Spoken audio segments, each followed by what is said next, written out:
This week, we are working on the move thread the needle. If you've never seen this move before, it is a little bit intimidating. In fact, I was looking through the videos that I've made and I realized I have not done one on thread the needle. So here you go. This is my take on it. Of course, I do go really in-depth to this move in all of the moves in Total Workout as part of my Total Workout class. So I will link that below if you're interested in that. But this is going to give you some great tips to do today. If you do this move today, you'll be able to take these tips and apply them to get you better results from this powerful move. This move works your entire body, but it also really works the torso because of the way that you're twisting and moving. It also works the lymph nodes at the groin and at the armpit because you're opening that posture, you're opening the hips, and you're moving and circulating everything. It's also great for balance and coordination. So let's get started with the tips. One thing you need to know about this move is that it is progressive. So the full version of this has you doing 8 reps to the front and then the 8 cross. So we'll go ahead and demo you what this move looks like.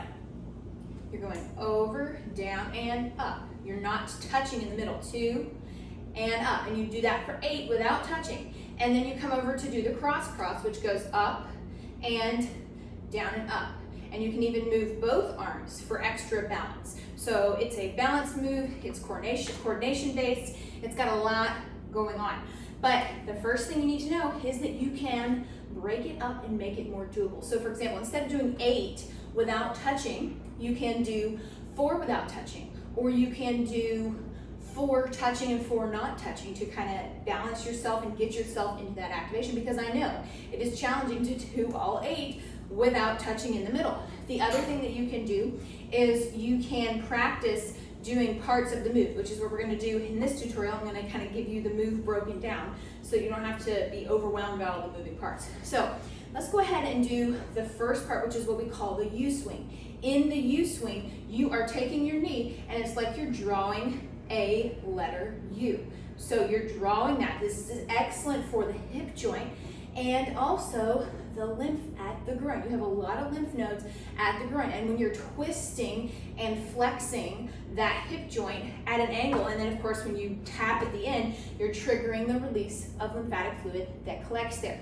So your arms are going to be thumbs to the back wall. You're always in a mitten hand position, so as I've shown in my other videos, fingers together, fingertips pulling back, and you're going thumbs away, thumbs away. Your thumb is coming in and then going away. The other thing that you need to do is you need to point your toe. So you're drawing that U swing with that leg, but you're also keeping that toe pointed. It's really easy to do that, but it's a lot harder when you point that toe because it works more core.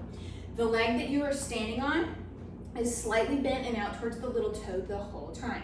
This is important because it protects and strengthens your knee, as well as gives you activation all the way down the leg, and it opens those hips up. So that standing leg is your anchor while you do this U-swing.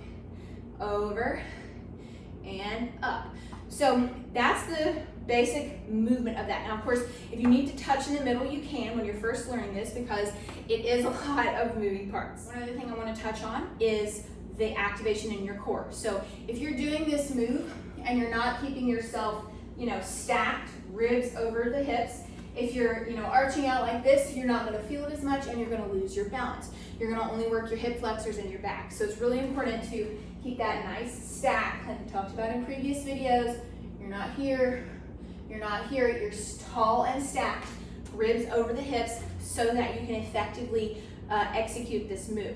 So you're keeping that activation. Again, I like to visualize second belly button pulling up to get me that ab activation that I need.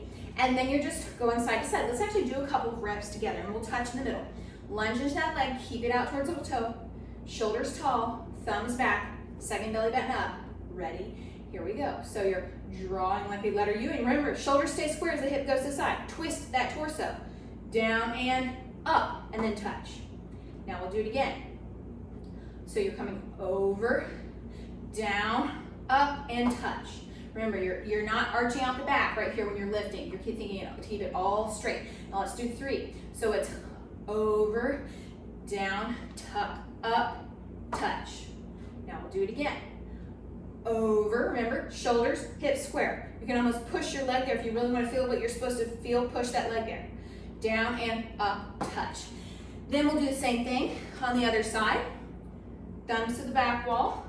Then we'll add the other component of the move.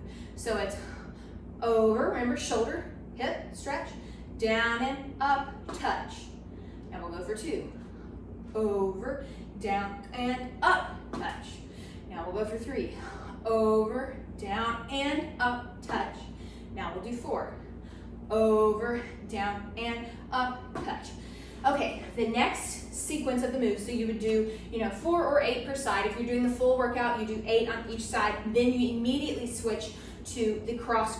So you can actually move one arm with this move, or you can move both arms, but it's really important to keep the arms level with the shoulder as best you can. So for the cross, you step back. So it's the same leg that you were doing the U swing on.